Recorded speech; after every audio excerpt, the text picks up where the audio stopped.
Hey, welcome to Hooks Outdoors.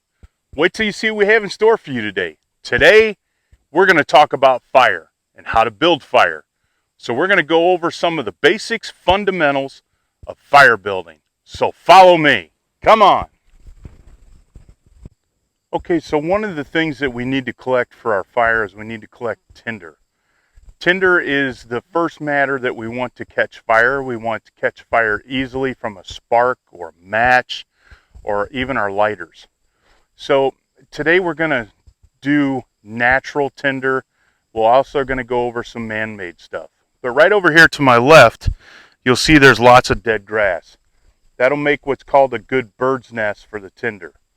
So now when you're gathering all your materials for your fire, make sure you have a pair of gloves on. Leather's the best. I have a pair of these cotton with the little plastic or silicone knobs on it, which helps protect your hands. That way, if there happens to be thorns or stickers in there, you're not going to get them in your hands. So in my bag here, I've got a tinder pouch.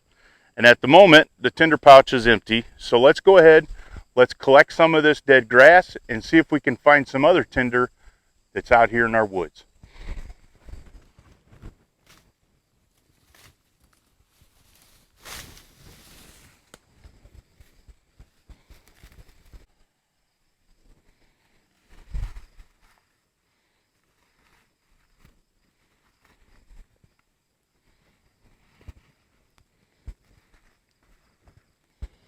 Another good source of tinder is this dead pine needle material. This catches a good spark. Now you'll notice that this tree is half alive, half dead. So we're going to go ahead and take some of these dry needles and we're going to put them in our tinder pouch.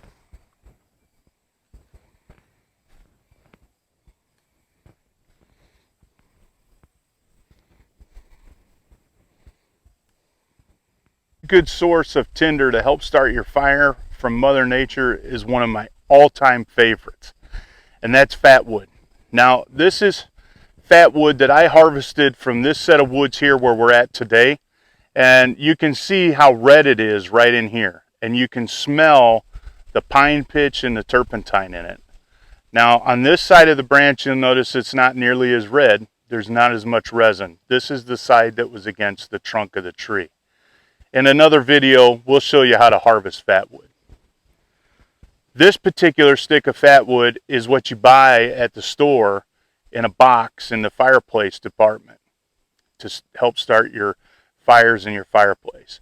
So what we're going to do right now is we're going to get inside this piece here and we're going to make it so we can get some shavings off. So on our marble pack axe, we're going to go ahead, we're going to take our mask off that we've had on for safety. We're going to set it off to the side. We're going to go ahead and start. And as you can see, it's already splitting very easily. Take your time and you can see right inside of here how red this is inside. Let's go ahead and see if we can get some more of that, make it easier to get shavings off of.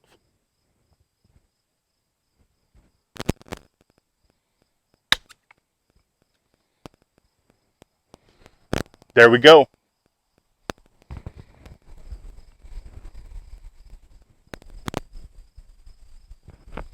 Now we're going to take the back side of our knife and we're just going to make sure that we can get some shavings off of this.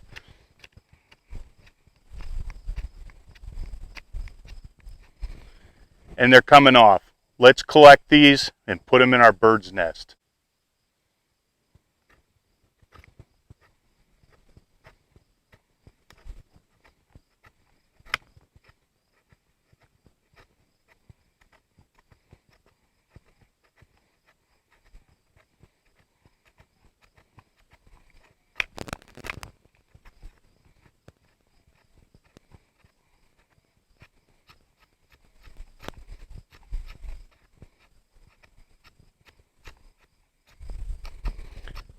Now we're using the back of the knife to get the shavings because it's got a 90 degree spine. You'll notice that we're collecting all the shavings on this small little tarp here. Actually what this tarp is a old dog food bag. So right here where it's getting a little tougher, we're just going to take and we're going to shave a little bit of this way, make some bigger shavings, so that after the smaller shavings catch fire, we'll have something that'll keep everything lit up real nice. I like to do this. I like these bigger shavings with my fat wood. It just helps keep that flame going a little bit longer while your wood starts catching fire, your kindling. So we're just going to put a few of these bigger shavings in here as well. And let's go ahead and make a few more small ones. And we're going to put this inside our bird's nest.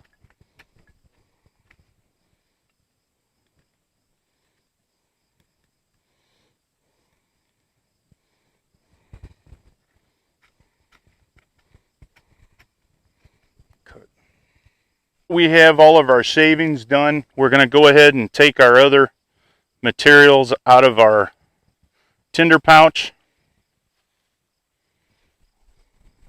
We're going to set our pouch off to the side.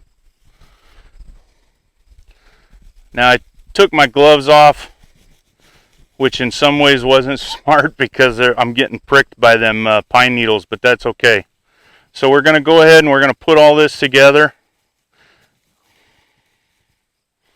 And you just kind of twist it up just like you see a bird's nest, as this is called. You know, you've seen how the birds kind of twist everything around. Well, that's kind of what we're going to do here with this. You're basically going to make a small area here, and that is where we're going to put our fat wood.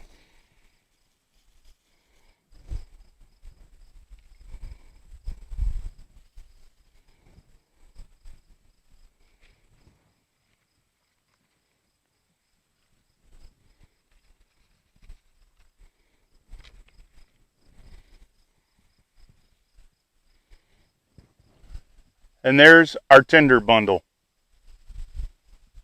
So now we got to go out and we got to gather up some kindling. I want to show you one of my favorite ways to collect kindling that makes it just a little bit easier. I'm going to take my Shamdanna off, and I hope I said that correctly. This is very large. You're going to notice when I unfold this, these are great to have. Better, I like them better than a bandana. Look how large that is. You can almost use that as a night sheet or something to cover up when it gets cold. So what we're going to do is we're going to actually take this out and we're going to gather up our kindling and put it in it. Now, to do that, we can do it a couple of different ways. We can put everything in the center, pull up our four corners and carry it, or we can take some cordage, go to our corners, bundle our corner together, and we're going to just put a very simple slip knot here.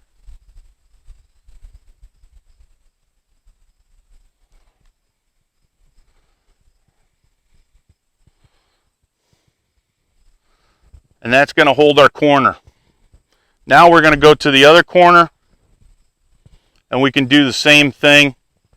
And all this is going to do is this is just going to create a couple of handles for us so that we're going to make a cradle. And you'll see that in just a minute when we get our kindling put inside here. Now let's talk about that kindling while I'm tying these knots. Your kindling you want smaller than a pencil in diameter. So preferably even closer to the pencil lead size is what you're going to want. See how these corners are done? So you want the kindling to catch fire quickly, and it has to burn long enough for your fuel to catch. And your fuel is the larger wood. Okay? So let's make sure that we remember that. Kindling is much thinner like a pencil, and you want to make sure that it's dead wood, really dry. Now, we've had a lot of dry weather, but the humidity's been high. If you can find it, you want to find as much kindling as you can that's off the floor of the woods. That way it's not collected any moisture. It's nice and dry. You're going to find some that's on the ground, and it could still be very dry and usable as well. So while I finish tying this up, we're going to get ready to go out and get some kindling, okay?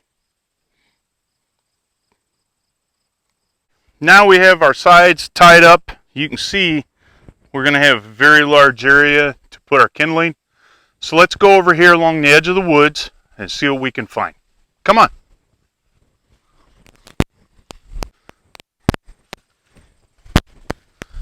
Up above the ground, very small and dead. We're going to lay our gathering cloth out.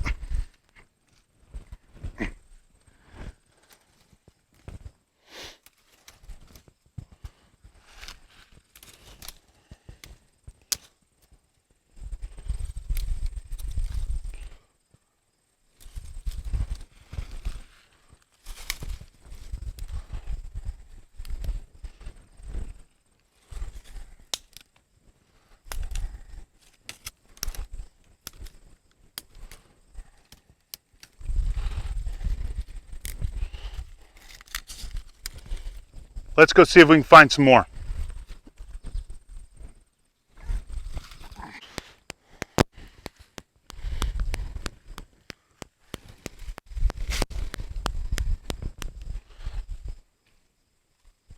Some of this is still a little green. It must have fallen in a storm.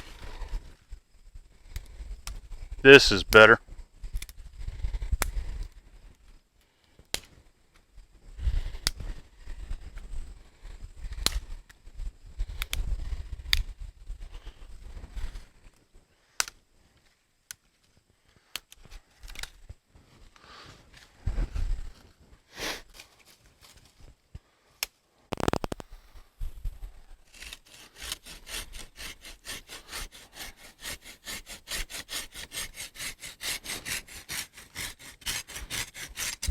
So every so often out in the woods you're going to find a dead standing small tree. We're going to cut this one a little high. We're going to take this over to our fire station and we're going to process it down. So we're going to go ahead and take that dead tree or sapling that we cut down and we're going to process it some more. Today we're using a Silky Gom Boy 210. This is a phenomenal folding saw. Really like it. Really glad I made the purchase for this saw.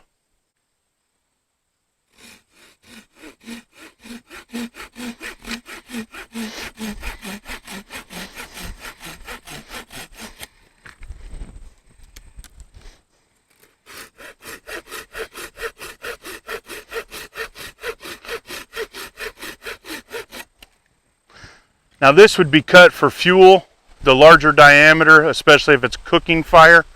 Now we're going to take one of these that we've cut, we're going to baton it in half so we can put it in the bottom of our fire pit. So let's go ahead and do that. So what we're going to do is we're going to use this mallet.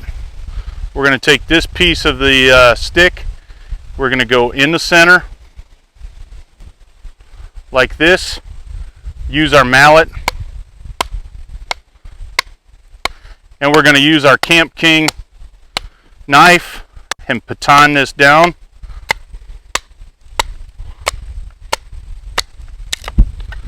And this will give us two areas that are flat that we can put down in the bottom of the fire pit just to give us a dry space to start our fire.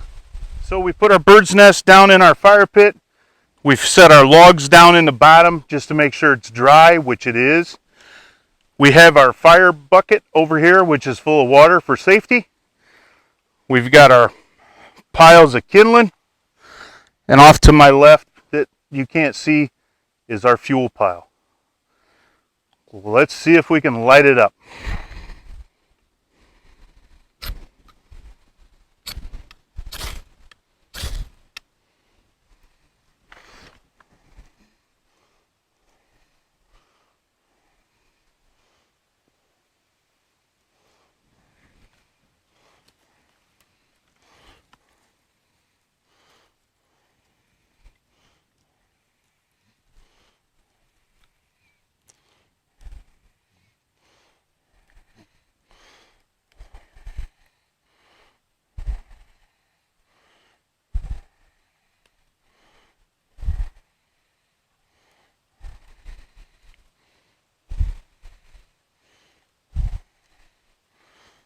Just holding the kindling up a little bit, make sure that the air gets to it. I think we're going to be okay.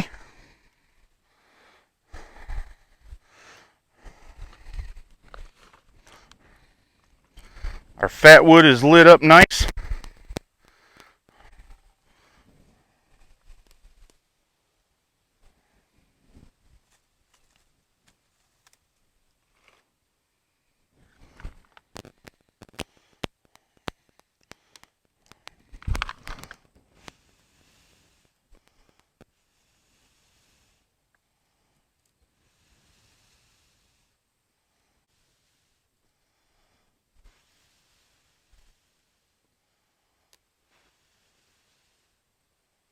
Like I said, it's been dry, but the last 5 to 6 days, the humidity's just been really high here.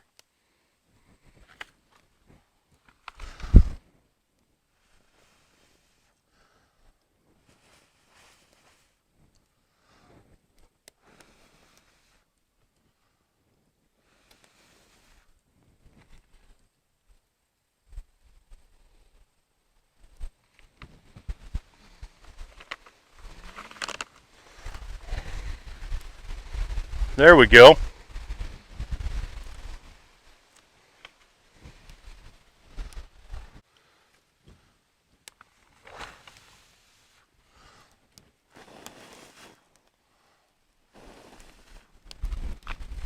Every once in a while, you just got to help it out with a little bit of oxygen.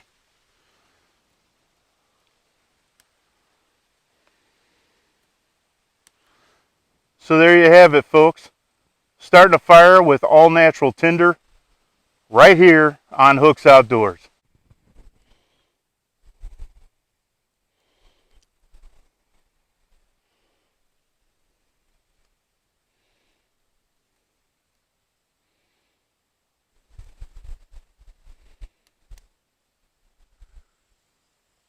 Okay, so now I want to go over some man-made tinder products that are available. Some of them you can make yourself. This is a cube. It's called Wet Fire. So even if this gets wet, it'll start your fire. Inside of here is a small white cube. I'm not going to open it up right now. But they start and they burn really hot. Burn time, couple minutes maybe. One of my favorites is the UCO Stormproof Sweet Fire. This is the smaller ones. You got to strike them on the box. These burn for about 4 minutes. And these things are phenomenal. I really, really like these. They work really well. This is a fire plug. It's a wax impregnated type of a cotton material. You break it apart, fluff it up like this so it'll accept a spark for your ferrocerium rod. These are great. Stormproof matches. Longer burn time with the fuel that's on the wood stick. Normally these, if they get wet, they're fine, they'll light. Great if your wood's wet as well. This is a man-made shavings of like a fat wood, if you will. It's waterproof, it's very wind resistant and water resistant. It can be in the water and still light. This is a great product. There's several companies out there that make it. This is really good as well. Buffalo hair, that's what we call it in Scouts. Simply dryer lint. It comes right out of your dryer lint catch. Put it in a plastic bag and keep it. If you mix it with a little bit of chapstick or a lip balm that's wax based, it'll give you a longer burn time. Another great one is cotton balls and Vaseline, or a cotton ball and your chapstick. Those work really great, easy to make at home. This is a cotton. It's in the ladies department near makeup. I believe they use it to take their makeup off at night. These are dipped in wax and you break it apart. There's your cotton fibers. As you can see, we normally take this size here or half of this size and we can start our whole campfire for the family to start cooking food on. This is one of our all-time favorites right here. Just a few more things to talk about. Don't be afraid to use a lighter. Always carry a lighter with you to start a fire. You can't beat a Bic. This particular ferrocerium rod right here has got magnesium with it. Now, here's the difference between this brand here and say the brick that you buy at your box store or your big supermarket stores. Real magnesium that's pure burns super hot, in the thousands of degrees, and when it's wet it burns hotter. This product is available at Bombproof Bushcraft as well. I don't know the name of it off the top of my head, but this is a great fire starter. A Bellow. You saw us blowing on the fire earlier. This is an extendable Bellow, and then you can close it up for easy storage to take it with you. So when you get to wherever you're at, you blow in it, stretch it out, and blow in it, and then you have a much safer way to blow in your fire. I want to thank you for joining me today. I hope that this has been educational. It was asked for by one of the viewers on fires and fire starting. I hope that this answered some of your questions. I thank you for watching. I hope you hit the like button, subscribe if you haven't, hit all notifications on the bell, tell your friends, and you know what I'm going to tell you now. Take a kid outdoors this week. See you next time.